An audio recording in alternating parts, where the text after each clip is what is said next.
L'Europe est en train de dire au revoir à un télescope spatial historique qui, depuis plus d'une décennie, aura révolutionné notre compréhension de l'univers. Lancé en 2013, le télescope spatial Gaia a permis de produire le catalogue le plus détaillé de l'univers à ce jour, produisant un catalogue de près d'1,5 milliard d'étoiles. Mais alors que son histoire touche à sa fin, ces données vont encore alimenter d'incroyables découvertes pendant des décennies, et son héritage s'annonce gargantuesque. Dans cette vidéo, je vous propose de revoir ensemble l'histoire de ce télescope, les découvertes qu'on lui doit et rendre une sorte de dernier hommage à un télescope dont la contribution aux découvertes de l'humanité est tout simplement aussi remarquable que Hubble. Allez, sans plus attendre, bienvenue pour une nouvelle dose d'espace.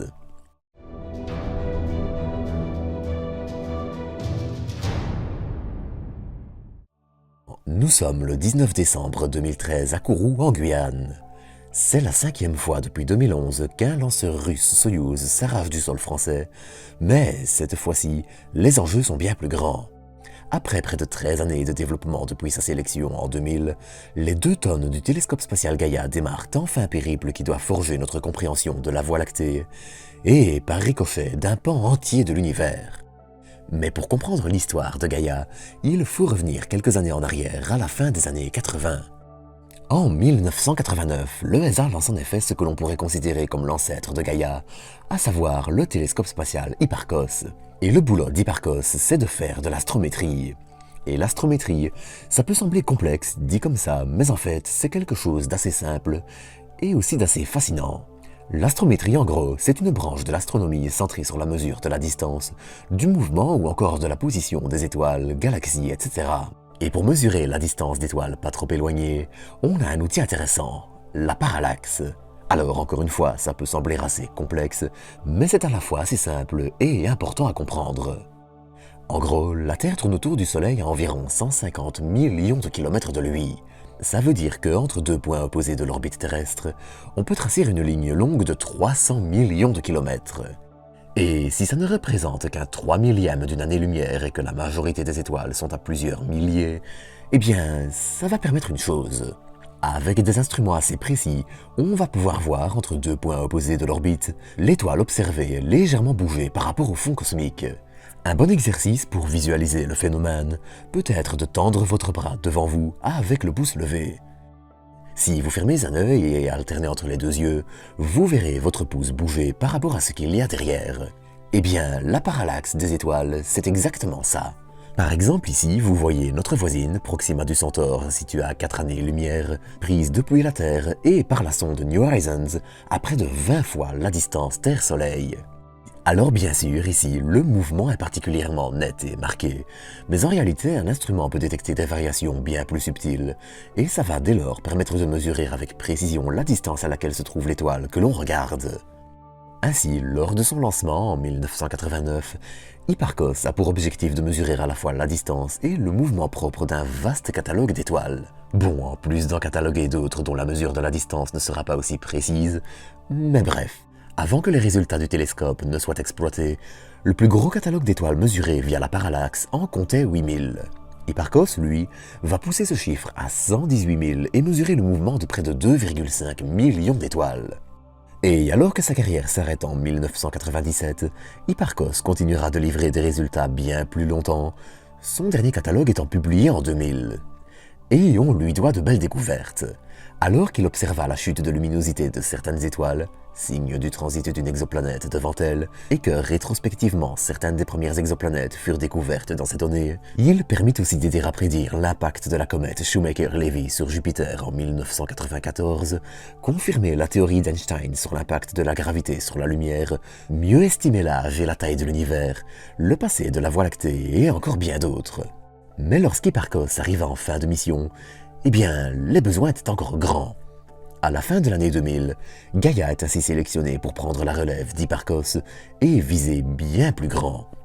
Il est ainsi constitué de 2 télescopes situés à chacun 106 degrés l'un de l'autre. De cette façon, Gaia peut multiplier les observations, ce qui permet non seulement de plus facilement mesurer la parallaxe au fil de son scan du ciel, mais aussi justement de multiplier les observations. J'en reparlerai rapidement après, mais grâce à ça, certains objets ont été observés des centaines de fois.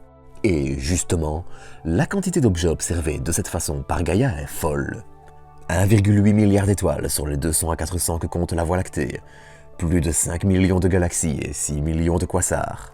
Tournant lentement sur lui-même, mais toujours protégé du soleil par un pare-soleil dédié, la multitude de capteurs permet ainsi de scanner le ciel avec une qualité et une régularité jamais égalées.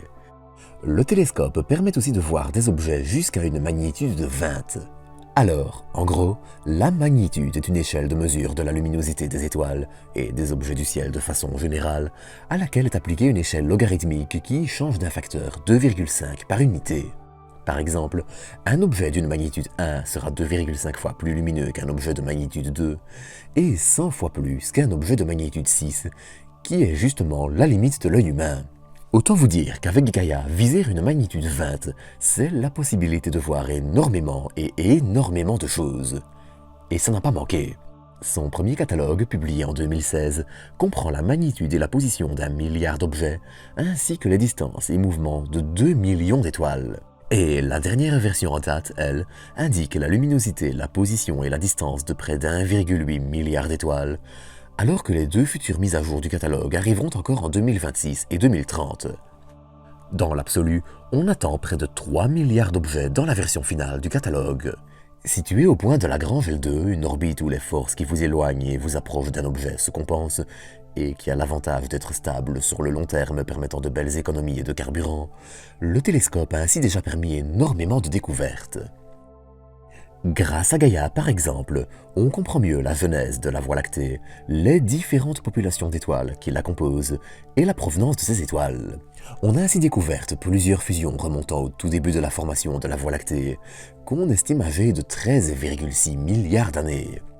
En plus de ça, Gaïa a aussi permis de mieux comprendre la formation des étoiles dans la Voie lactée, les différentes compositions entre des étoiles de populations différentes formées à des âges différents, et encore d'autres. Le télescope, qui en contient en fait deux, permet aussi la découverte de trous noirs proches, comme annoncé en avril 2024, et de 33 masses solaires. Troisième trou noir dit dormant, qui n'accélère aucune matière ou peu, n'émet donc aucun rayonnement et est difficile à détecter, il s'ajoute à un petit catalogue de trous noirs de masse stellaire qui, jusqu'à présent, n'avait pas encore été découvert dans la Voie lactée. Et la façon dont ce trou noir a été découvert est typique des observations de Gaïa. Il dispose en effet d'une étoile compagnon tournant autour de lui. Et en mesurant le mouvement de cette étoile, eh bien, on peut se rendre compte qu'il n'est pas normal pour une étoile solitaire et qu'elle trahit ainsi la présence d'un trou noir. De façon plus large, Gaïa a aussi permis de préciser le mouvement du système solaire dans la Voie lactée, ou encore de galaxies naines tournant autour de la nôtre, sorte de petites galaxies satellites avortées, ou restant de galaxies ayant fusionné avec la nôtre. En plus de permettre la découverte de 3 exoplanètes d'une masse proche de Jupiter pour les 2 premières et 7 fois supérieure pour la dernière, Gaïa a aussi aidé à radicalement changer notre vision de la Voie lactée. D'un disque circulaire relativement inintéressant, et certains astronomes ont dû s'étouffer en écoutant cette phrase qui est assez réductrice, je l'admets, on est passé à l'opposé. Une galaxie remplie de courants d'étoiles, toutes sur des orbites et des plans différents. Chacun de ces groupes d'étoiles raconte ainsi l'histoire de la Voie lactée, les galaxies qu'elle a rencontrées amalgamées, ses périodes de pics de formation d'étoiles et encore d'autres. Et ce n'est que le début. La version finale de son catalogue comptera près de 3 milliards d'objets et totalise en tout 3000 milliards d'observations, oui ce chiffre est correct, permettant de voir littéralement la galaxie entière évoluer sur plus d'une décennie.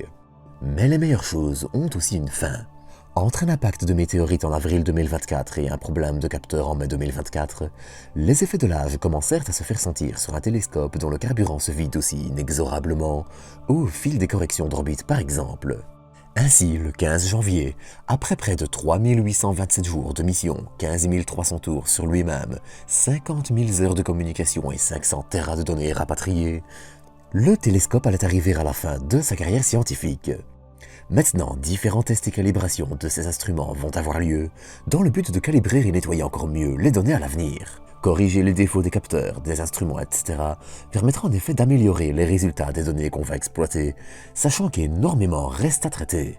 Finalement, Gaïa sera envoyé en orbite autour du Soleil et définitivement éteint le 27 mars, en plus d'être rendu le plus inoffensif possible. Par exemple, pour éviter une explosion et générer des débris, ses réservoirs seront ventilés, ses batteries déchargées et j'en passe. Mais l'héritage de Gaïa survivra encore longtemps.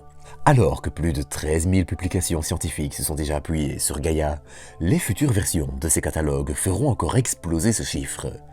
Et puis, à l'avenir, un successeur de Gaïa, observant en proche infrarouge par exemple, permettrait d'encore plus affiner les données et d'observer encore un plus grand nombre d'objets.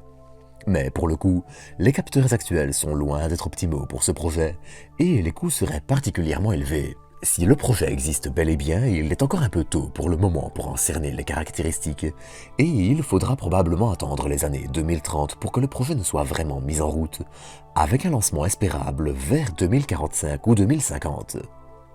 Autant vous dire que d'ici là, les données de Gaïa seront encore cruciales pendant longtemps. Mais tout ça, on aura encore l'occasion d'en reparler. Alors en attendant, c'est ici que je vais vous quitter pour aujourd'hui. J'espère que cet épisode vous aura plu et comme d'habitude, je vous donne rendez-vous dans quelques jours pour une nouvelle dose d'espace.